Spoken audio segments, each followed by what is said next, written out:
அதாவது எல்லார் லைஃப்லேயுமே ஒரு கஷ்டம் இருக்குங்க. கண்டிப்பா யாருமே வெல் செட்டில்டு ஃபேமிலிலாம் கிடையாது. எல்லாருமே கஷ்டப்பட்டு முன்னேறுறாங்க. ஒரு சிலர் வெல்த்தி பேக்ரவுண்டோடையும், ஒரு மீடியா பேக்ரவுண்டோடையும் இருக்கிறதுனால லைஃப் ஈஸியா அமைஞ்சிருது. ஆனா, ஒரு சிலர் அந்த ஸ்டேஜுக்கு வரத்துக்காக ஆரம்ப காலத்துல எவ்ளோ கஷ்டப்பட்டுருப்பாங்க. இப்போ நயன்தாரா மேமே இருக்கட்டும், அவங்க ஸ்டார்ட்டிங்லேயே இந்த நிலைக்கு இன்னைக்கு இல்ல. ஆனா, இன்னைக்கு அவங்களுடைய குழந்தைங்க ரொம்ப சந்தோஷமா இருக்காங்கல்ல. ஆனா, இந்த பிளேஸ்க்கு வரதுக்கு நயன்தாரா மேம் எவ்ளோ கஷ்டப்பட்டுருப்பாங்க. அப்படின்னு சொல்லிட்டு நம்மளால இமேஜின் பண்ண முடியாது. அந்த மாடலிங்கா இருக்கட்டும், அந்த ஒரு வாய்ப்புக்கா இருக்கட்டும், ஃபர்ஸ்ட் ஆட் ஷூட்டா இருக்கும், ஃபர்ஸ்ட் மூவி ஷூட்டா இருக்கட்டும், மூவி அந்த டப்பிங்கா இருக்கட்டும், இதுக்கெல்லாம் எவ்வளோ அவங்க கஷ்டப்பட்டிருப்பாங்கங்கிறத நம்மளால இன்னைக்கு யோசிச்சு பார்க்க முடியாது.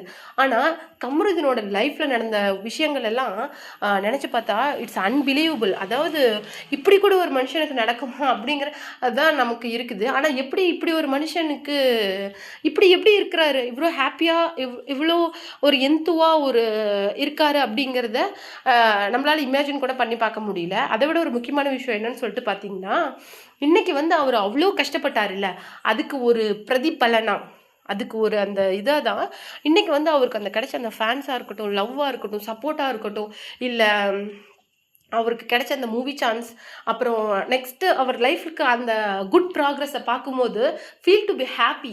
ஏன்னா உண்மையாக உழைச்சா உங்களுக்கு அந்த ப்ராக்ரஸ்ங்கிறது கிடைக்குது இல்லை ரிசல்ட்டா, அது மேசிவாக இருக்குது. Not just not just thing. அது நீ அவன் கஷ்டப்பட்டா கிடைச்சான் அப்படிங்கிற மாதிரி இல்லாமல், நீ உண்மையாக உழைச்சின்னா அந்த லைஃப் உனக்கு திருப்பி கொடுக்க வேண்டியது பெருசு அப்படிங்கிற மாதிரி இன்னைக்கு அவன் ரெட் கார்டு வாங்கி எவிக்ட் ஆனதுக்கு அப்புறமேலு அவங்க 2 பேருக்குமே இன்னைக்கு விஜய் பார்வதின்னு தான் சொல்கிறேன், அவங்க 2 பேருக்கு இன்னைக்கு கிடைச்ச அந்த ஃபேன் பேஸாக இருக்கட்டும், அந்த லவ்வாக இருக்கட்டும், அது உண்மையிலேயும் சூப்பர்பு. இன்னைக்கு அவங்களுக்கு இன்னைக்கு கமருதீனுக்கு இன்னைக்கு பிக் பாஸ் மூலமாக இல்லை, அவங்க பிக் பாஸில் நடந்துக்கிட்டது மேபி அந்த அந்த ரெட் கார்டு விஷயத்தை மட்டும் நம்ம கட் பண்ணி எடுத்துடலாம்.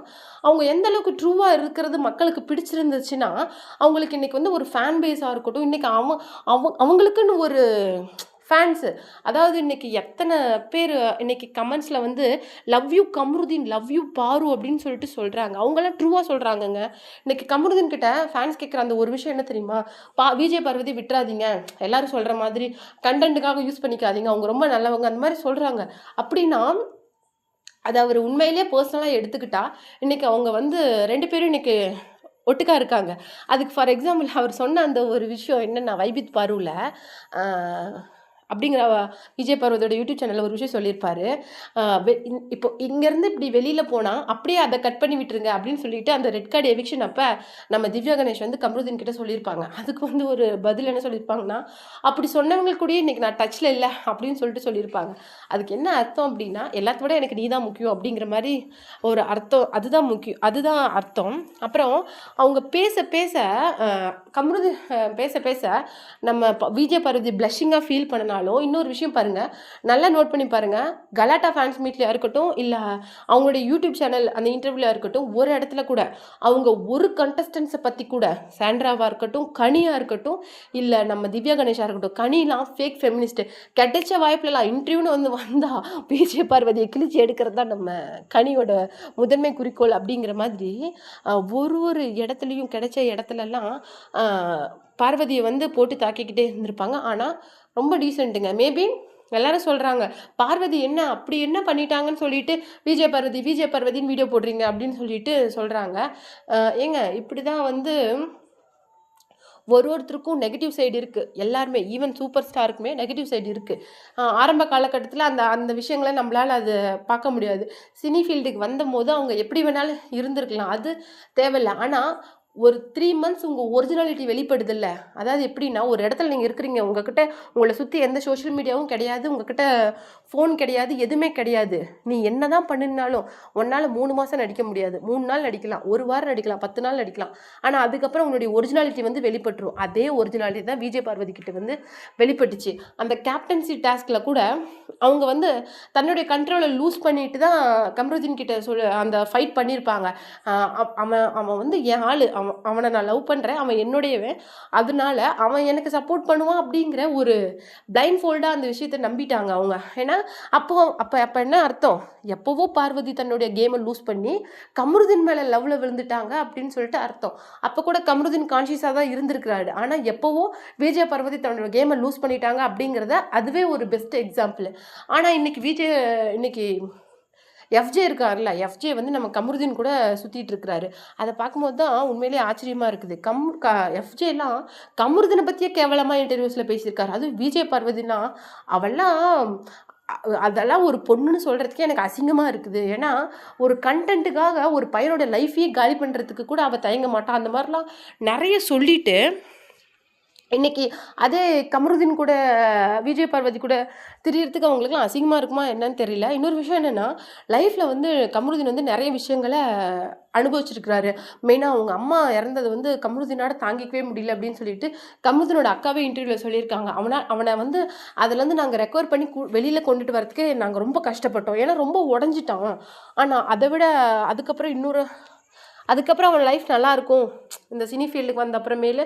அப்போ அவன் மகாநதியில் வந்து குமரனாக ஆக்ட் பண்ணிட்டு இருந்தான்ல, அதுக்கப்புறம் இதுக்கு மேலே அவனுடைய லைஃப்பில் ப்ராக்ரஸ் இருக்கும், அவன் நல்லா இருப்பான் அப்படின்னு நான் நினைக்கும் போது தான் அவனுக்கு அந்த ஃபர்ஸ்ட் லவ் வந்து கிடச்சிச்சு. அப்போ அவன் சந்தோஷமாக தான் இருந்தான்.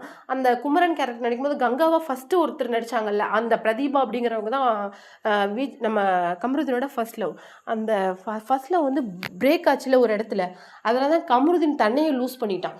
கிட்டத்தட்ட அவன் சர்வே பண்ணுறதே ரொம்ப கஷ்டமாக இருந்துச்சு. ஏன்னா அவன் அன்பு இல்லாத ஒரு நேரத்தில் தான் மேலே ஒரு பொண்ணு அன்பு செலுத்தியிருக்கா. அதை வந்து அவன் ட்ரூவாக நம்பிட்டான். நம்பி அவளை ரொம்ப அவன் காதலிச்ச அப்புறமேலு அவங்களோட அந்த ப்ரொஃபஷன்னால சண்டை வந்துச்சு மெயினாக.